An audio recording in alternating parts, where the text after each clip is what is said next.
संपत्ती मिळवणार असते, पण त्या संपत्तीचं सुख त्यांच्या प्रारंभामध्ये मग ती खर्च नाही करू शकत स्वतः, म्हणून त्याला भाग्य नाही मानलं संतांनी. चला पुढे. आता धन म्हणजे भाग्य नाही. नंबर 2 पुत्र. मुलगा झाला भाग्य, आणि बापाले काढून गेलं त्या पोरानं आता मत भाग्य. किती मुलं तुम्हाला असे दाखवू. काही लोक आम्हाला सांगतात, महाराज एक मुलगा पुण्याला असते. म्हटलं मग त्याला 1,10,000 रुपये पगार आहे. म्हटलं चांगली गोष्ट. दुसरा मुलगा मुंबईला असतो, त्याला 1,20,000 रुपये पगार आहे. म्हटलं मग म्हणे पुण्यातल्या पोरानं 1,10,000 रुपये पगार आहे त्याला तिथेच घर घेतलं, तो तिथेच राहतो.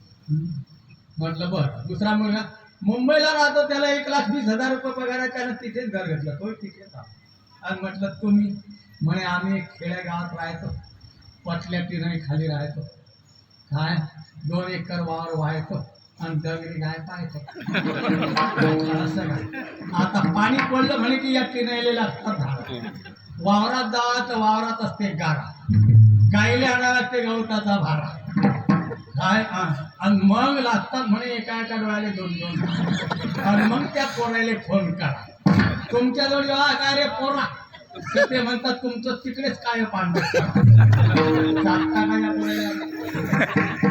बाप सिरियस झाला तर पोऱ्या कामात पडत नाही, शिवल्यात घालता का ते पगार द्यायचे.